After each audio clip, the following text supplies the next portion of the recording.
You know that feeling when you think you know someone completely? When you've memorized their morning routine, the way they laugh at stupid jokes, the exact brand of coffee they can't live without? That was me with Jake. We'd been roommates for 2 years, best friends even longer. And I thought I had every part of our relationship figured out and safely categorized. I was wrong. One night, one single, unexpected night shattered every assumption I'd built. It wasn't planned. It wasn't something either of us saw coming. But sometimes the most life-changing moments arrive unannounced, slipping through the door when you least expect them. This is the story of how everything I thought I knew about friendship, about myself, and about the person sleeping in the room next to mine, turned out to be just the surface of something deeper, something terrifying and exhilarating all at once. My name is Ethan, and this is how one night changed everything between me and my roommate. The apartment we shared wasn't much a 2-bedroom walk-up, in the kind of neighborhood where the rent was just affordable, enough if you didn't mind the sound of sirens at 2 a.m. and the perpetual smell of someone else's cooking in the hallway. But it was ours, and somehow Jake and I had turned it into something that felt like home. I'd known Jake since college. We met in a freshman orientation seminar, both of us awkward and trying too hard to seem confident. He was studying architecture. I was pursuing graphic design. We bonded over late-night pizza, terrible action movies, and a shared inability to keep plants alive. When graduation scattered our friend group across different cities, Jake and I stayed. We found this apartment, split the bills down the middle, and fell into a rhythm that felt as natural as breathing. Jake was one of those people who seemed to exist in perpetual motion. He'd wake up at 6, go for a run, even in the winter, come back with windburned cheeks and that particular energy that made me simultaneously envious and exhausted. He was tall, maybe 6, one with sandy brown hair that was always slightly too long, falling into his hazel eyes when he concentrated on his drafting table. He had this habit of pushing it back with one hand, a gesture I'd seen so many times it had become invisible, or at least I'd convinced myself it was invisible me. I was the steady one, the planner, the guy who made sure we had toilet paper and paid the electricity bill on time. I worked for a small marketing agency, decent pay, decent hours. The kind of job that didn't set your soul on fire but didn't drain it either. I was shorter than Jake by a few inches, dark-haired where he was light, methodical where he was spontaneous. We worked. As friends, as roommates, as whatever we were. The thing is, I'd known I was gay since high school. It wasn't some dramatic revelation, more like a quiet certainty that settled over me one day and never left. I'd come out to my parents' junior year of college. They'd been supportive in that careful, slightly confused way of people who love you, but don't entirely understand you. I dated occasionally, nothing serious, nothing that lasted more than a few months. Jake knew. Of course Jake knew. He'd been there for all of it, the nervous coming-out conversation at a diner where I'd ordered coffee and barely touched it. The aftermath of breakups where he'd wordlessly hand me a beer and cue up something mindless on Netflix. He'd met my boyfriends, offered opinions when asked, and sometimes when not asked. Never once made it weird, because Jake was straight. Unquestionably, obviously straight. He dated women's sporadic relationships that would flare up for a few months, then fizzle out. He'd bring them around sometimes.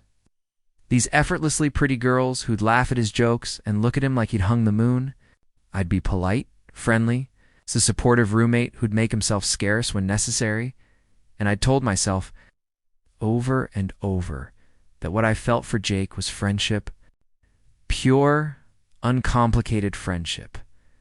I'd told myself that for 2 years. The lie was comfortable. It let me exist in his orbit without risk, without the terror of losing him.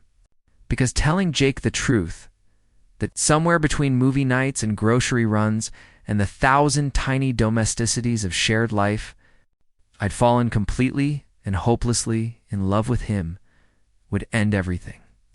He'd be kind about it, probably, but it would create this unbridgeable distance between us. The easy comfort would curdle into awkwardness. Eventually, one of us would move out, and I'd lose not just my roommate but my best friend, the person who knew me better than anyone, so I kept the lie. I kept it carefully, religiously. treating it like something fragile that might shatter if I examined it too closely. And then came November 12th. I remember the date because it was my sister's birthday, and I'd spent half the evening on FaceTime with my family, dealing with the usual questions about work and dating and when was I going to visit. When I finally hung up, it was nearly 10. The apartment was dark, except for the glow coming from under Jake's door. I assumed he was working. He'd been stressed about a project for weeks. Some competition his firm had entered that could lead to a promotion. I made myself tea, settled on the couch with my laptop, and tried to focus on the freelance logo design I'd taken on for extra cash. Around 11, Jake emerged from his room. He looked exhausted, his eyes shadowed with fatigue, his hair more disheveled than usual. He was wearing his comfortable clothes gray sweatpants and an old college t-shirt, the fabric soft from 100 washes. "Are you okay?" I asked, looking up from my screen. He ran a hand through his hair, that familiar gesture, and exhaled slowly. "Yeah, no, I don't know. I just submitted the design, but I keep thinking I should have done something different." "You've been working on it for 3 months," I reminded him. "It's brilliant. You're just second-guessing because you're tired." He offered a weak smile. "Probably." He moved to the kitchen, opened the fridge, stared at its contents without taking anything. "You want a beer?" "Sure." He grabbed 2 bottles, twisted off the caps, and came to sit beside me on the couch. Not at the other end, but close, his thigh nearly touching mine. The proximity sent a little jolt through me that I immediately suppressed. We sat in comfortable silence for a few minutes, drinking our beers, the only sound, the distant hum of traffic and someone's television through the walls. "Can I ask you something?" Jake said suddenly, his voice quiet. "Of course." He hesitated, turning the beer bottle in his hands. "How did you know that you were gay?" The question caught me off guard. We'd talked about my sexuality before, but never like this, never with this tentative, almost vulnerable quality in his voice. "I don't know that there was one moment," I said carefully. "It was more like pieces clicking together. Realizing that what I felt for guys was different than what I was supposed to feel for girls." "Why?" He took a long drink from his bottle. "I broke up with Sarah." "When?" "A few days ago. It wasn't working. It never really worked, actually." None of them have.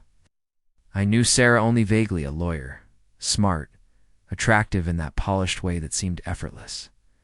They'd been dating for maybe 4 months. "I'm sorry," I said. I'll be. He shook his head.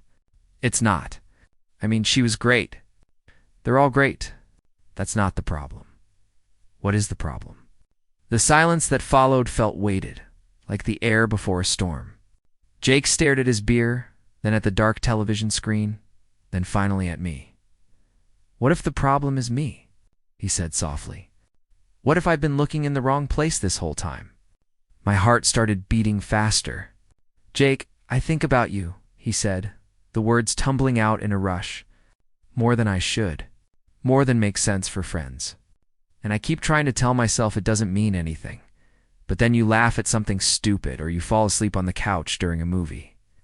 Or you," he broke off, shaking his head. "I don't know what I'm saying. Forget it." But I couldn't forget it. My mind was racing, trying to process what I'd just heard, trying to figure out if I'd misunderstood or if Jake had actually just said what I thought he'd said. "You think about me?" I managed. He looked at me then, really looked at me, and there was something raw and uncertain in his expression. All the time. The distance between us on the couch suddenly felt enormous and microscopic all at once. I could see the flecks of gold in his hazel eyes, could count the freckles on his forearm where he'd set down his beer.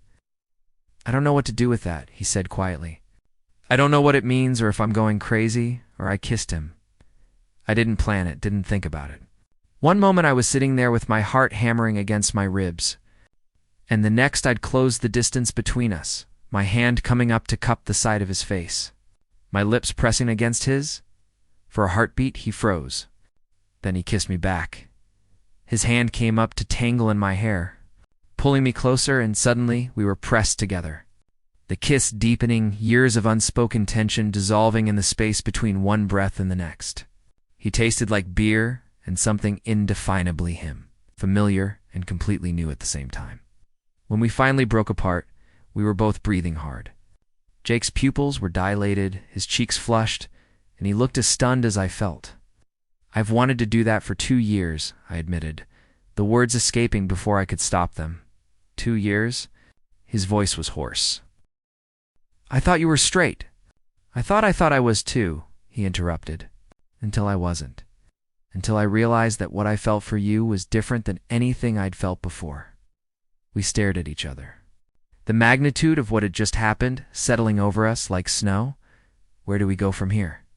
Jake asked. I didn't have an answer. All I knew was that the comfortable lie I'd been living had just shattered completely. There was no going back. I didn't sleep that night. Neither did Jake. After the kiss we'd pulled apart and sat there on the couch. Trying to remember how breathing worked, we talked. Really talked, in a way we never had before. Words spilled out between us. Confessions and questions and admissions that felt both terrifying and liberating. Jake told me about the past year, about the growing awareness that something in his life wasn't aligning, how he'd blame it on work stress or the wrong relationships, but deep down he'd known it was more fundamental. How he'd catch himself watching me across the apartment while I cooked dinner or sketched at the dining table or simply existed and feel something that didn't have a name yet. "Losing my mind," he'd said, laughing without humor. "My best friend is gay. I'm having these feelings, and I'm thinking, is this just because he's the only guy I'm close to? Am I projecting something? What the hell is wrong with me?" I'd understood that fear. The questioning, the second-guessing, the desperate need to fit yourself back into the box you'd always occupied. "When did you know for sure?" I'd asked. He'd thought about it, his brow furrowing. "Remember that night in September? When we went to Marcus's party and you were talking to that guy, the photographer?" I remembered. His name was David, and we'd hit it off immediately, exchanging numbers before the night ended. We'd gone on 2 dates before mutually deciding we were better as friends. "I watched you laughing with him," Jake had continued, and something just twisted in my chest. Like jealousy, but more than that. I wanted to be the one you were laughing with like that. I wanted. He'd broken off, shaking his head. It scared the shit out of me. Now it was nearly 3 a.m, and we were still on the couch, though we'd shifted positions. I was leaning against the armrest with my legs stretched out, and Jake had somehow ended up with his head on my thigh, lying on his back, staring at the ceiling. My hand was in his hair, fingers moving through the soft strands without conscious thought.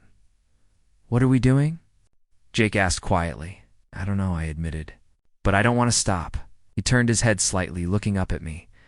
From this angle, his face was all angles and shadows in the dim light from the street outside. "I'm scared of messing this up. You're my best friend, Ethan. If this goes wrong?" "I know." My throat felt tight. But what if it goes right? The possibility hung between us, fragile and enormous. Over the next few weeks, we fell into something new. Not quite a relationship, neither of us had named it yet, but definitely more than friendship.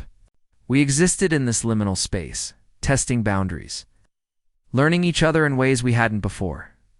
It started with small things. Jake's hand finding mine while we watched television. Good morning kisses that became routine, natural as breathing.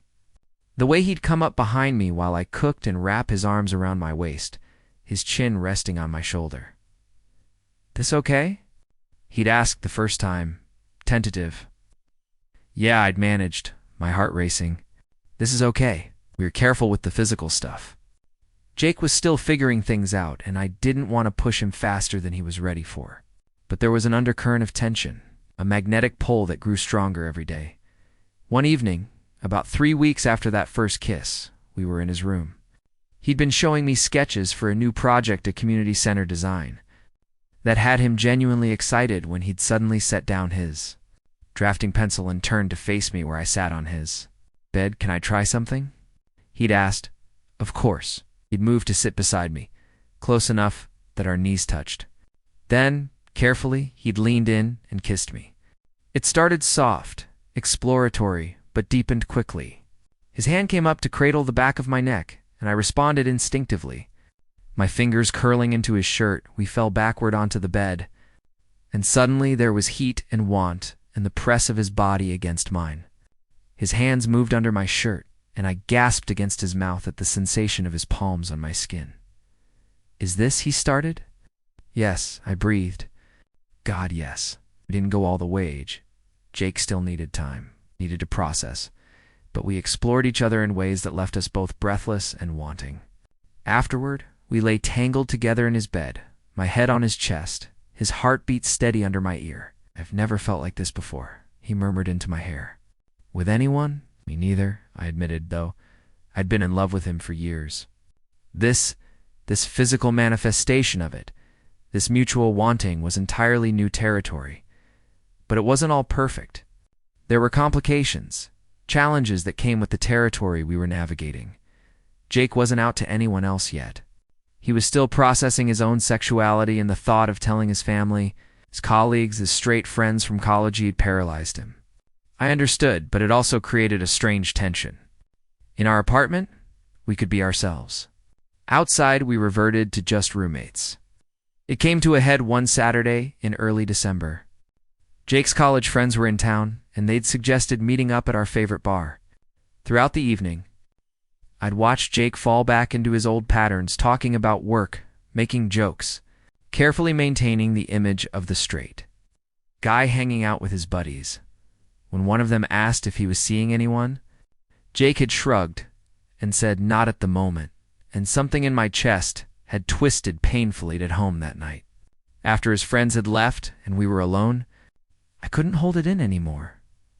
"How long are we going to do this?" I asked, my voice coming out sharper than I'd intended. Jake looked up from his phone, confused. "Do what?" "Pretend, hide. I get that you're not ready to come out yet, but I'm not some secret you should be ashamed of." His expression shifted immediately to guilt. "That's not Ethan. I'm not ashamed of you." "Then what are we doing?" "Because from where I'm standing, I'm your boyfriend in private and your invisible roommate everywhere else." "I just need time," he said, his voice strained. "This is all still new for me. You've known you were gay for years. I've had like a month to process the fact that apparently I am too." "I'm not asking you to march in pride tomorrow," I shot back. "I'm just asking for, I don't know, something. Anything that acknowledges that what we have is real." We stared at each other across the living room, the distance between us suddenly feeling enormous. "It is real," Jake said quietly. "You're the most real thing in my life. Then act like it." The argument deflated as quickly as it had escalated. Jake crossed the room and pulled me into his arms, and I let him, my anger dissolving into something more complicated. "I'm sorry," he murmured against my hair. "You're right. I'm handling this badly." "I'm sorry too," I said into his shoulder. "I know this isn't easy for you." Stood there in the middle of the living room, holding each other, and I felt the fundamental truth of us that whatever challenges we faced, we were on the same side. The next day, Jake did something that surprised me. He called his sister Emma and told her about us. I only heard his side of the conversation, but when he hung up, there were tears in his eyes. "She's happy for me," he said, sounding stunned. "She said she always thought I seemed tense around the women I dated. And now it makes sense." It was a small step, but it felt enormous. We spent that December learning each other, navigating the complicated terrain of a relationship that had grown out of years of friendship. There were moments of pure joy waking up together on lazy Sunday mornings. Jake humming off-key while making coffee, the way he'd pull me close while we cooked dinner. And there were moments of frustration, of navigating to different speeds of coming out and being public. But through it all, what had started that November night continued to grow, deepening into something that felt both brand new and like it had always been waiting for us to find it. On Christmas Eve, we stayed in. Snow had started falling around 7, dusting the city in white. And we'd built a fire in our small fireplace, more decorative than functional, but it provided atmosphere. We'd exchanged gifts earlier, simple things that felt significant in their thoughtfulness. Now we were on the couch again. The place where everything had started, wrapped in blankets. Watching the snow fall outside our window. "I love you," Jake said suddenly, quietly, like he'd been holding the words in and they'd finally escaped? I turned to look at him, my heart in my throat. I know I haven't said it yet, he continued, meeting my eyes. And I know this has been messy and complicated and I've made mistakes. But I love you, Ethan. I think I have for longer than I realized. I love you too, I said, the words feeling like coming home. I have for a really long time. He kissed me. Soft and sweet, and when we pulled apart, he was smiling. That genuine, unguarded smile that I'd been in love with for years. Merry Christmas, he murmured. Merry Christmas. Jake outside. The snow continued to fall. And inside, we held each other close. Two best friends who'd finally found the courage to become something more. January brought a new year, and with it, a new kind of normal. Jake started therapy. Not because something was wrong, he'd explained, but because he wanted to process everything with someone objective. He'd found a therapist who specialized in LGBTQ+ issues. And after his first session, he'd come home lighter somehow, like he'd set down a weight he'd been carrying. She said something interesting, he told me over dinner that night. She said that sometimes we spend so much energy trying to be who we think we should be that we forget to discover who we actually are. How do you feel about that? I'd asked. He'd thought about it, twirling pasta on his fork. Like I've been living in a house where half the rooms were locked, and I'm just now finding the keys. I'd loved him even more for that answer. In February, Jake made another leap. His firm was having a company dinner, one of those semi-formal events where everyone brought a +1. In past years, he'd either gone alone or brought whoever he was dating at the time. Come with me, he'd said one evening, casual in a way that didn't quite hide his nervousness. To the dinner? Yeah, as my date. Officially. I'd stared at him, my heart doing complicated things in my chest. Are you sure? No, he'd admitted with a laugh. But I want to. I'm tired of hiding us. I'm tired of pretending you're just my roommate when you're so much more than that. The dinner had been nerve-wracking. I'd dressed carefully buttoned-down shirt, blazer. The good shoes I rarely wore, and tried to ignore the anxiety churning in my stomach. Jake had been a steady presence beside me, his hand occasionally finding mine under the table. A silent reminder that we were in this together. His colleagues had been mostly great. There had been a few surprised looks, some awkward questions posed with good intentions, but overall, people had been supportive. His boss, an older woman with sharp eyes and an easy smile, had pulled me aside at one point. Take care of him, she'd said simply. He's one of the good ones. I know, I'd replied. I will. On the drive home, Jake had been quiet. I'd worried that he was regretting it, that the reality of being public had been too much. You okay? I'd asked as we climbed the stairs to our apartment. He'd turned to look at me, his eyes bright. Yeah, I'm really okay. That was actually easier than I thought. Scary, but easier. I'm proud of you, I'd said, and I'd meant it. Couldn't have done it without you, he'd replied, pulling me close. Literally wouldn't have wanted to. March brought an unexpected challenge. Jake got offered a position at a firm in Seattle, a significant step up in his career. Better pay, the kind of opportunity that didn't come around often. The offer letter sat on our kitchen counter for 3 days before he finally showed it to me. Seattle, I'd said, trying to keep my voice neutral. Yeah, he'd looked miserable. I don't know what to do. It's an amazing opportunity. Jake, it's 3,000 miles away from you. We'd sat at the kitchen table. The offer letter between us like a physical manifestation of the choice he had to make. What do you want to do? I'd asked finally. I want to stay here, he'd said immediately. But I also want to not wonder what if for the rest of my life. The possibility of losing him had felt like a physical ache. But I also knew that asking him to give up his dreams wasn't fair, wasn't love. Then you should take it, I'd said, even though the words hurt in us. I don't know. It's been honest. Long distance. Or maybe this is just where our story ends. He'd looked at me like I'd slapped him. You think I'd just leave you behind? I think you need to make the best decision for your career, not base everything on a relationship that's barely 6 months old. Barely 6 months old? He'd stood up, agitated. Ethan, we've been building toward this for years. Just because we didn't name it doesn't mean it wasn't happening. I know, but No, he'd cut me off. I'm not interested in a world where having you and having my career are mutually exclusive options. What are you saying? I'm saying come with me. To Seattle. We'll both start fresh. You've been talking about wanting to freelance full-time anyway. You can do that from anywhere, Jake. That's crazy, is it? He'd come around the table, taking my hands in his. Is it crazy to want to build a life with the person I love?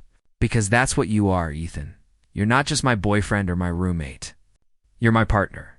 You're the person I want to wake up next to every morning and come home to every night. And yeah, Seattle is far, and yes, it's scary. But the only thing that's actually terrifying is the thought of doing any of this without you. I'd felt tears prick at my eyes. You really want me to come? More than anything, we'd made the decision that night. Both of us, together, choosing each other and the future we could build. The next 2 months were a whirlwind of preparations. I gave notice at my job they'd been supportive, even helping me set up some freelance contracts to ease the transition. We'd listed the apartment, sorted through years of accumulated stuff, decided what to keep and what to donate. Jake's parents had flown in to help with the move. Meeting them as his boyfriend, rather than just his roommate, had been its own kind of milestone. His mother had hugged me and whispered, "Thank you for making him so happy." And I'd nearly cried on our last night in the apartment. After the movers had taken everything, and we were left with just sleeping bags on the floor, and 2 suitcases for the flight the next day, we'd lain awake in the dark. You know what's weird? Jake had said. What? I thought leaving this place would feel sad. But mostly I just feel excited.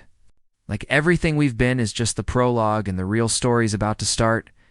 That's not weird, I'd said, finding his hand in the darkness. That's exactly how I feel.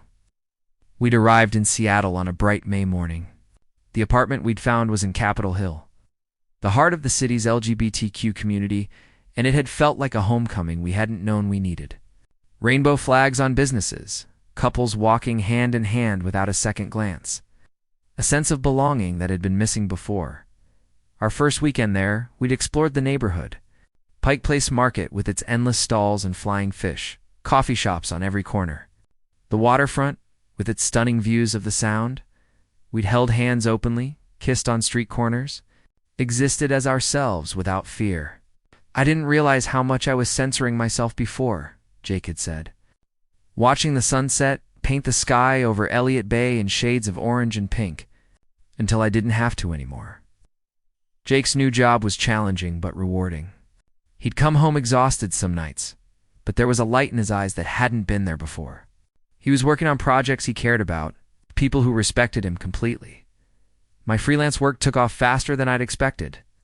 Turned out that not being tied to one city opened up opportunities I'd never considered.